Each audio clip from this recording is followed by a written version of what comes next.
السلام علیکم ورحمۃ اللہ وبرکاتہ۔ ناظرین کرام، نور ہدایت دینی تعلیم جہاں کی جانب سے آپ سب کو خوش آمدید۔ ہم ایک مسلمان ریاست میں رہ رہے ہیں، ہم مسلمان ہیں، اور آج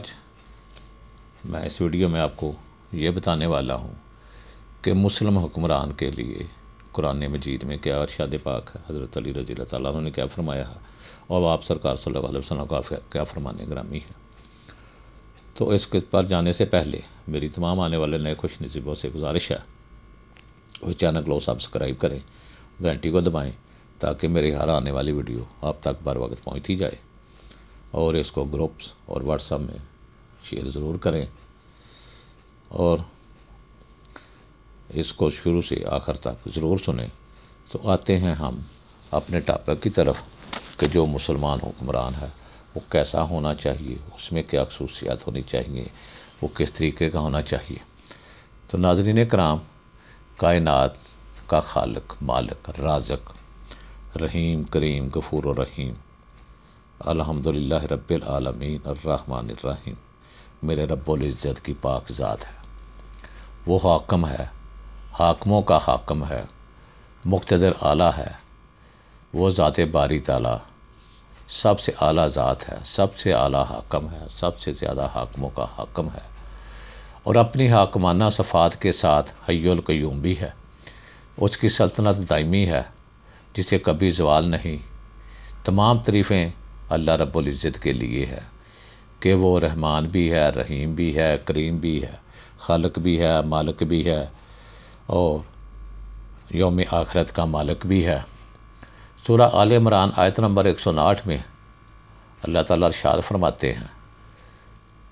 کہ کچھ اللہ کی مہربانی ہے کہ اے محبوب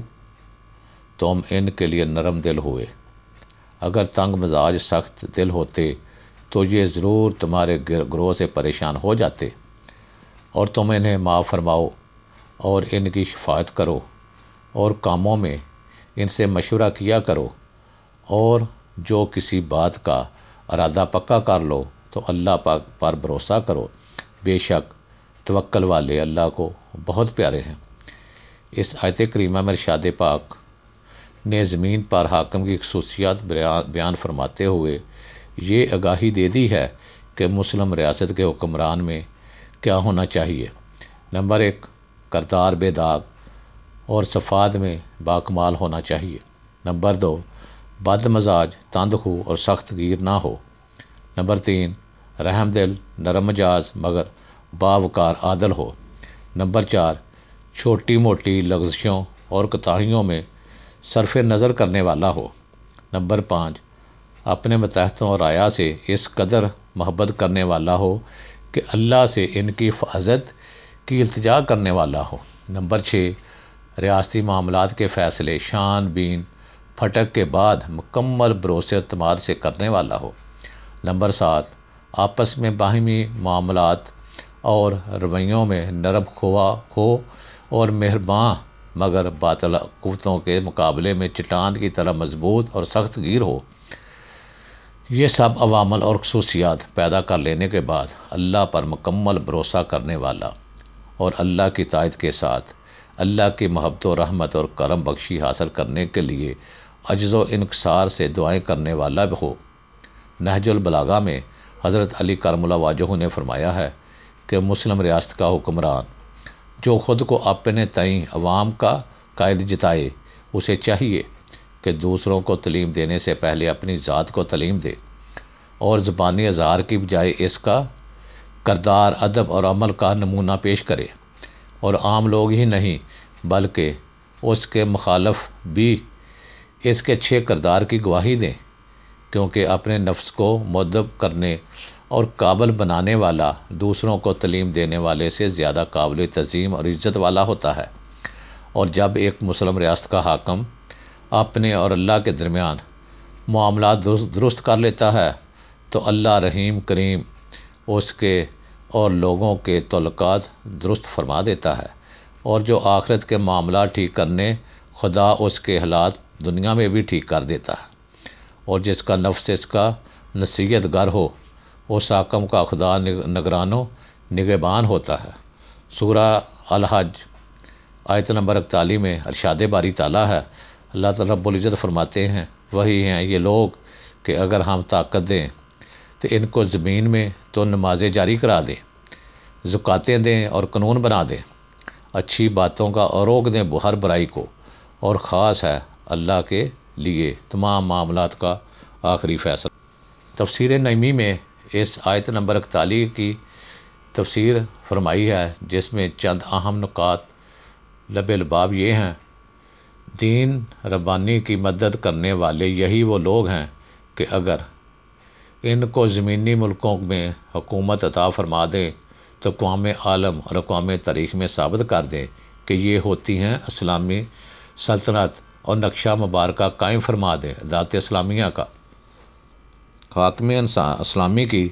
یہ چند 6 نشانیاں جو میں آپ کے سامنے پیش کر رہا ہوں، آپ کو بتا رہا ہوں۔ نمبر 1 ہے حکام اسلامی کا وجود، سعود عدل اسلامی کا روشن ظہور ہے۔ نمبر 2، وہ کسی بھی منصب و مرتبے کو پہنچ جائیں، یاد الہی سے غافل نہیں ہوتے، نہ صرف خود نماز قائم کرتے ہیں بلکہ پوری ریاست میں نظام صلوات قائم کر دیتے ہیں۔ نمبر 3، جب اس مومن حکام کو دولت کا نصاب ملے تو زکوٰۃ دے، اور اگر ملک کے خزانے پر تصرف حاصل ہو تو خزانے کی دولت ملک کو اور ملک کی رعایا پر خرچ کریں، اس کی حفاظت، انتظامی امور پر، عبادات، مساجد کی تعمیر پر، غربا پر تقسیم کریں، مخلوق الہی بشمول چرند پرند کی زندگیاں آسان بنانے پر خرچ کریں، بھوکوں کو کھانا کھلائیں، بے گناہ قیدیوں کی گردنیں چھڑائیں، غلام آزاد کرانا وغیرہ۔ اور کسی حاکم و اس کی قطعاً اجازت نہیں کہ وہ قومی خزانے کی دولت اپنے ذاتی عیش و عشرت اور آرام اور برات بیجا میں جا کر اڑائیں۔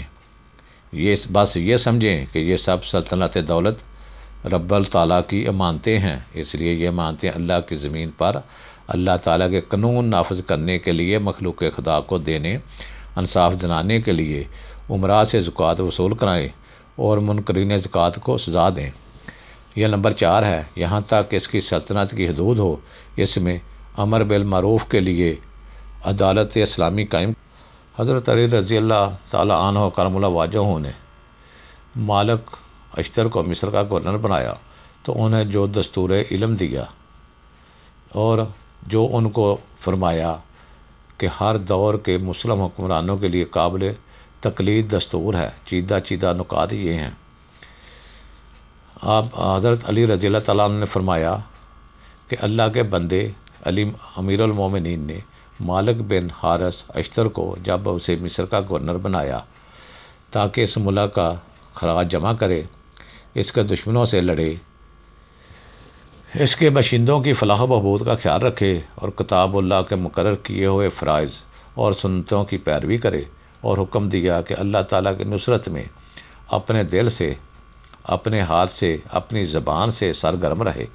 کیونکہ خدائے بزرگ و برتر نے ذمہ لیا ہے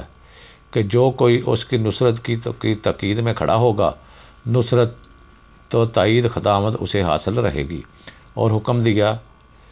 کہ خواہشوں کے موقع پر اپنے نفس کو توڑے، سرکشی کے وقت اسے روکے، کیونکہ نفس برائی کی طرف لے جاتا ہے۔ فرمایا خبردار، رایا کے حق میں پھاڑ کھانے والا درندہ نہ بن جانا کہ اسے لقمہ بنا ڈالے۔ عفو کرم کا دامن خطا کاروں کے لیے اس طرح پھیلا دینا جس طرح تمہاری آرزو ہے کہ خدا تعالیٰ تمہاری خطاؤں کے لیے اپنا دامن عفو کرم پھیلا دے۔ خبردار، خدا کے ساتھ اس کی عظمت میں بازی نہ لگانا، اس کی جبروت میں تشبیہ اختیار نہ کرنا، کیونکہ خدا جباروں کو ذلیل کر ڈالتا ہے اور مغروروں کو نیچا دکھاتا ہے۔ یاد رکھو، جو کوئی خدا کے بندوں پر ظلم کرتا ہے تو خدا خود اپنے مظلوم بندوں کی طرف سے ظالم کا حریف بن جاتا ہے، اور معلوم ہے جس کا خدا حریف بن جائے اس کی حجت باطل ہو جاتی ہے اور خدا سے لڑائی تھامنے لینے کا مجرم بن جاتا ہے، یہاں تک کہ باز آ جائے اور توبہ کر لے۔ یہ بھی یاد رکھو کہ عوام کی ناراضگی خواص کی رضامندی کو بہا لے جاتی ہے، اور خواص کی ناراضگی عوام کی ناراضگی کے ہوتے ہوئے گوارا کر لی جاتی ہے۔ تمہاری مجلس سے سب سے زیادہ دور اور تمہاری نگاہ میں سب سے زیادہ مکر و فریب شخص ہونا چاہیے جو لوگوں کے عیب ڈھونڈا کرتا ہے۔ لوگوں میں عیب تو ہوتے ہیں، یہ کام حاکم کا ہے کہ اس کے عیب ڈھکے۔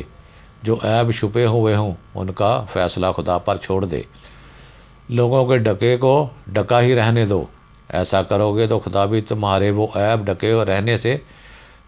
رہنے دے گا، اور اگر تم کسی کے گناہ چھپاؤ گے، کسی کے عیب ظاہر کرو گے تو اللہ تعالیٰ تمہارے عیب بھی ظاہر کر دے گا۔ کسی بخیل کو اپنے مشورے میں شامل نہ کرنا، کیونکہ وہ تمہیں احسان کرنے سے روکے گا اور فقر سے ڈرائے گا۔ چغل خور کی بات ماننے میں جلدی نہ کرنا، کیونکہ وہ خیر خواہی کے روپ میں دغا کرنے سے باز نہیں آئے گا۔ یاد رکھنا، بدترین وزیر وہ ہے جو شریروں کی طرفداری کرے اور گناہوں میں ان کا ساتھی ہو، کیونکہ اس قسم کے لوگ گناہ گاروں کی مددگار اور ظالموں کے ساتھ ہوتے ہیں۔